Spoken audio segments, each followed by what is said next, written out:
Hi friends, எல்லாருக்கும் நமஸ்காரம். இன்றைக்கி கேரளா சத்யா ஸ்பெஷல் இஞ்சி கறியோட ரெசிபி தான் உங்களுக்காக நான் ஷேர் பண்ண போகிறேன். ஓணம், விஷு തുടങ്ങിയ ஃபெஸ்டிவல்களிலும் கல்யாண விருந்துகளிலும் சദ്യകളിലുമെല്ലാം அவாய்ட் பண்ண முடியாத அளவில் ரொம்ப இம்பார்ட்டண்ட்டாയ ஒரு குழம்பு தான் இஞ்சி குழம்பு. 108 குழம்பிന് சமம் தான் ஒரு இஞ்சி குழம்பு എന്ന് தான் மலையாளத்தில் சொல்லுவாங்க. அந்த அளவில் குணங்கள் அதிகமாக இருக்கிற ஒரு குழம்பு தான் இஞ்சி குழம்பு. கரெக்டாக ஸ்டோர் பண்ணி வச்சுருந்தா ரொம்ப நாள் கெட்டு போகாமல் அப்படியே இந்த குழம்பு இருக்கும். நல்ல டேஸ்ட்டாக இருக்கும். எப்படி செய்யலாம் என்று நமக்கு பார்க்கலாம். அதுக்காக 1/4 கிலோ இஞ்சி நல்லா கழுகி க்ளீன் பண்ணியதுக்கப்புறமா இந்த மாதிரி ரவுண்டாய் நைஸாக நான் கட் பண்ணி எடுத்திருக்கு. இது ஃப்ரை பண்ண வேண்டியது இருக்குது. இந்த மாதிரி நைஸாக கட் பண்ணும்போது சீக்கிரம் ஃப்ரை ஆகிட்டு வரும். இனி சின்ன வெங்காயம் ஒரு 80-90 கிராம் இருக்கும். இதையும் நைஸாக கட் பண்ணி எடுத்திருக்கு. கறிவேப்பிலை எடுத்திருக்கு. ஒரு லெமன் சைஸில் புளி எடுத்திருக்கு. இது நமக்கு தண்ணியில் ஊற வைக்கலாம். ஒரு பச்சை மிளகாய் கட் பண்ணி எடுத்திருக்கு ரவுண்டில். பச்சை மிளகாய்க்கு காரம் கொஞ்சம் அதிகம் இருக்கும். அதனால தான் நான் ஒன்று எடுத்திருக்கு. உங்களுக்கு காரத்தை பார்த்து இன்னொன்று கூட சேர்த்திக்கலாம். இதெல்லாம் நமக்கு ஃப்ரை பண்ணலாம். அதனால் ஒரு கடாய் அடுப்பில் வச்சு தேங்காய் எண்ணெய் தான் நான் ஊற்றியிருக்கு. ஃப்ரை பண்ணுறதுக்கு தேவையான எண்ணெயை ஊற்றிக்கோங்க. இனி நமக்கு ஃபஸ்ட்டு இஞ்சி போட்டு நல்லா ஃப்ரை பண்ணி எடுக்கலாம். மீடியம் ஃப்ளேமில் வச்சு நமக்கு ஃப்ரை பண்ணி எடுக்கலாம்.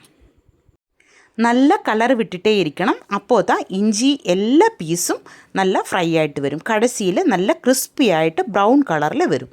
அந்த டைமில் நமக்கு கடாயில் നിന്ന് இஞ்சி மாற்றலாம். அதுக்கப்புறமா நம்ம எடுத்து வச்சுருந்த சின்ன வெங்காயமும் பச்சை மிளகாயும் கறிவேப்பிலையும் போட்டு ஃப்ரை பண்ணி எடுக்கலாம். இதுவும் நல்லா ப்ரௌன் கலர் ஆகும்போது எண்ணெயிலேருந்து நமக்கு மாற்றலாம். இப்போ பாருங்கள், நம்ம சின்ன வெங்காயத்தின் கலரெல்லாம் நல்லா மாறி வந்துகிட்டே இருக்குது. கடைசியில் தான் நம்ம கறிவேப்பிலை போடணும். கறிவேப்பிலையும் போட்டு நல்லா ஃப்ரை பண்ணியதுக்கப்புறமா ஆறதுக்கு விடலாம். ஒரு தட்டிലേക്ക് நான் மாற்றியிருக்கு. இது ஒரு மிக்சியோட ஜாரிലേക്ക് போட்டு நமக்கு அரைச்செடுக்கலாம். நல்லா ஃபைனாக அரைக்க தேவையில்லை. இந்த மாதிரி தரி தரியாയിട്ട് நமக்கு அரைச்செடுக்கலாம்.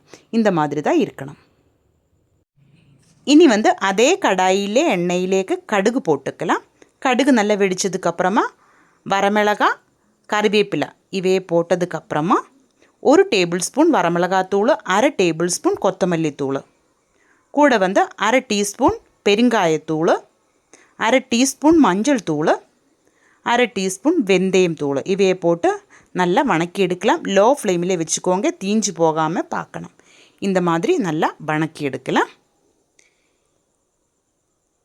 இதுக்கப்புறமா இது நல்லா வணங்கும்போது நமக்கு ஊற வச்சிருந்த புளித்தண்ணி இதிலேக்கு நல்லா புளிஞ்செடுத்த தண்ணி இதிலேக்கு ஊற்றி நல்லா கொதிக்க விடலாம். இந்த டைமில் நமக்கு தேவையான உப்பு போடலாம். நல்லா கலர் விட்டுக்கோங்க. இப்போ இந்த புளித்தண்ணி நல்லா கொதித்து வந்துட்டே இருக்கும். இது நல்லா கொதித்து வரும்போது நம்ம அரைச்சி வச்சுருந்த இஞ்சி இதிலேக்கு சேர்த்து நல்லா மிக்ஸ் பண்ணி எடுக்கலாம். இஞ்சியோட டேஸ்ட் எல்லாம் இந்த புளித்தண்ணியிலேக்கு நல்லா இறங்கி வரும். நம்ம கிரேவி நல்லா திக்காயிட்டு வரும். இனி இதிலேக்கு 2 டீஸ்பூன் வெல்லத்திൻ്റെ தூள் போட்டு நல்லா மிக்ஸ் பண்ணி எடுக்கலாம். நீங்கள் வெல்லத்திൻ്റെ பீஸ் போட்டிருந்தால் 2 சின்ன பீஸ் போட்டுக்கோங்க.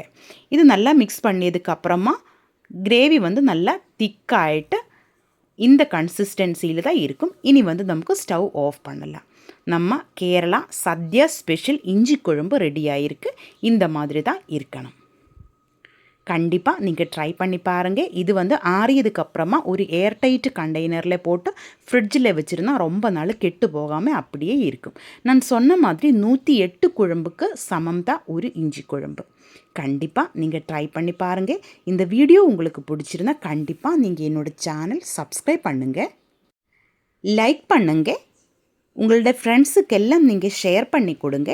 உங்களுடைய ஃபீட்பேக் கமெண்ட்டில் எழுதி போடுங்க. Thank you.